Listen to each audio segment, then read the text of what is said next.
Hi guys, this is Sikandar. Welcome to my YouTube channel SSC Math Reasoning. Guys, today I am going to teach you 4 most important math reasoning questions for all exams like Railway Group D, RRB, NTPC, SSC, CHSL, Banking, etc.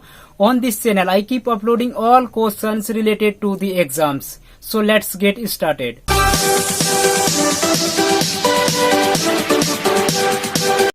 Question number 1 देखिए, most important question है। इस video में 4 top question में बताने वाला हूं जो कि एग्जाम में पूछा गया है और आने वाले एग्जाम में पूछ भी सकता है। प्लीज इस वीडियो को लास्ट तक देखिएगा और साथ ही साथ मैं ट्रिक्स भी बताऊंगा कि क्वेश्चन को कैसे कम से कम समय में सॉल्व किया जाए। देखिए क्वेश्चन में क्या कह रहा है, जमाल का जन्मदिन 29 फरवरी 1988 को हुआ था, तो उसने 29 फरवरी 2004 तक कितने जन्मदिन मनाए। पहले तो आपको एक बात यहाँ ध्यान रखना होगा, 29 फरवरी 1988 एक लीपी वर्ष है, तो उसका जन्मदिन कब हुआ, लीपी वर्ष में हुआ, और लीपी वर्ष हर 4 साल के बाद आता है। तो आपको कुछ नहीं करना, 29 फरवरी 1988 से 29 फरवरी 2004 तक के बीच डिफरेंट देख लेना है।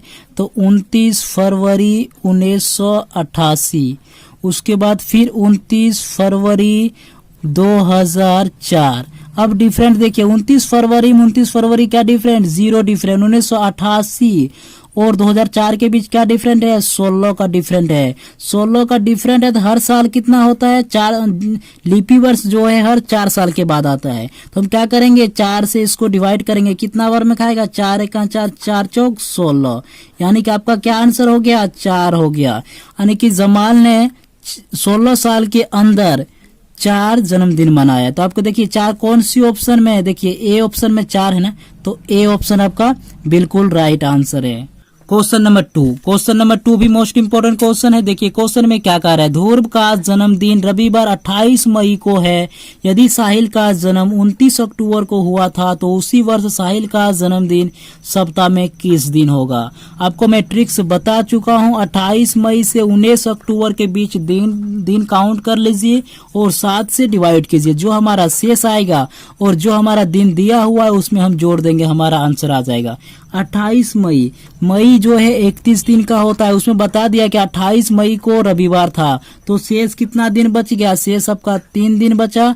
मई के बाद आता है जून, वो होता है 30 दिन, उसके बाद आता है जुलाई, उसके बाद आता है अगस्त, उसके बाद आता है सितंबर होता है 30 दिन का, उसके बाद आता है अक्टूबर मुझे 19 अक्टूबर तक ही लेना है। अब पूरा काउंट कीजिए, 3 6 3 9 हो गया, 3 12 और 1 13 हो गया, 13 3 1 4, यानी कि 100 कितना हो गया, 144 दिन हो गया। आपका टोटल कितना हुआ, 144 दिन। अब क्या करेंगे, 7 से डिवाइड कीजिए, 7 से डिवाइड करेंगे कितना बार में, 2 बार में खाएगा, 7 दूना 14, यहाँ 4 उतर गया, अब तो नहीं खाएगा, तो 4 दिन, शेष कितना बच गया, 4।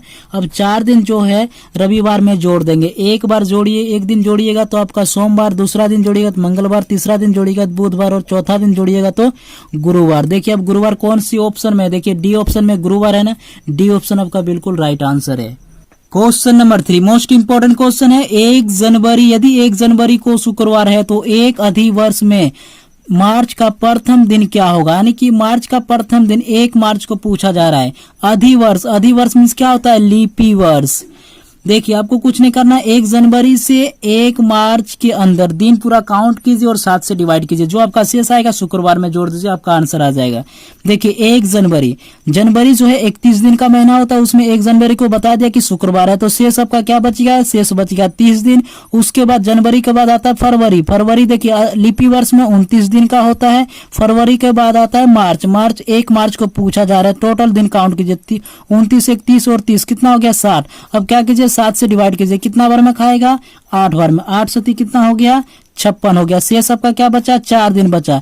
ये जो 4 दिन बचा आप शुक्रवार में जोड़ दीजिए, शुक्रवार में 1 दिन जोड़िएगा शनिवार, दूसरा दिन जोड़िएगा तो रविवार और तीसरा दिन जोड़िएगा तो सोमवार और चौथा दिन जोड़िएगा तो क्या होगा, मंगलवार। आपका क्या आंसर हो जाएगा, मंगलवार हो जाएगा। देखिए मंगलवार कौन सी ऑप्शन में, देखिए यहाँ सी ऑप्शन में मंगलवार है, सी ऑप्शन आपका बिल्कुल राइट आंसर है। Question number 4 most important question है। देखिए क्वेश्चन में क्या कह रहा है, निम्न में किस वर्ष में फरवरी के महीने 29 दिन के नहीं होते हैं। यानी कि जो हमारा वर्ष दिया हुआ है, देखिए 4 ऑप्शन दिया हुआ है, इसमें से कौन सी लीपी वर्ष नहीं है, ये पूछा जा रहा है। तो हम लीपी वर्ष चेक करने के लिए हम क्या करते हैं, चार से भागा देंगे। 4 से भागा यदि पूरा पूरी कट जाए तो वो लीपी वर्ष है, और जो पूरा पूरी नहीं कटे वो क्या होगा, लीपी वर्ष वो नहीं है। तो 2000 में हम यदि 4 से भागा देंगे तो कितना बार में खाएगा, 5 बार में। 5 चौक कितना हो गया, 20 हो गया, खत्म। यहाँ डबल जीरो तो डबल जीरो यहाँ बैठ जाएगा, बराबर हो जाएगा ना, बराबर कट गया। अब नेक्स्ट देखिए 2004 है ना, 2004 हम क्या करेंगे, 4 से डिवाइड करेंगे तो कितना बार में, पहले 5 बार में। 5 चौक 20, यहाँ जीरो हुआ, यहाँ जीरो हो गया, उसके बाद 4 है कहाँ, कितना 4, तो यहाँ क्या हो जाएगा, जीरो हो गया ना, यानी कि 2004 भी क्या है, लीपी वर्ष है। इसमें भी 29 दिन का महीना होता है फरवरी, और इसमें भी 29 दिन का महीना होता है फरवरी। अब देखिए 1996 जो है क्या करेंगे हम, 4 से यहाँ डिवाइड करेंगे।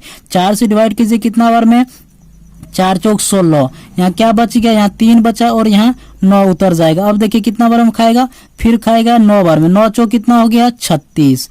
अब देखिए कितना उतरा, यहाँ 3 उतर गया। अब यहाँ 6 का 6 हो गया, फिर 9 बार में खाएगा, 9 चौक 36 हो गया। फिर देखिए 0 यहाँ बच गया ना। अब देखिए यानी कि इस 1996 जो है इसमें भी फरवरी जो है क्या हो गया, 29 दिन का होता है इसमें, ये भी एक लीपी ईयर्स है।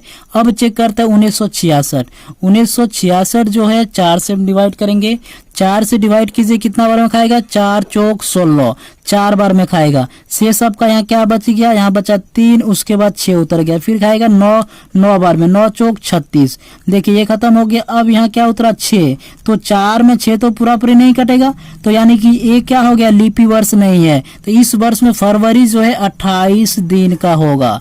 तो यहाँ देखिए क्वेश्चन में क्या कह रहा है कि निम्न में से किस वर्ष में फरवरी के महीने 29 दिन के नहीं होंगे, तो डी ऑप्शन में 29 दिन का महीना नहीं होगा। तो डी ऑप्शन आपका बिल्कुल राइट आंसर है। Hope you like this video, don't forget to subscribe my channel and press the bell icon. Thank you for watching.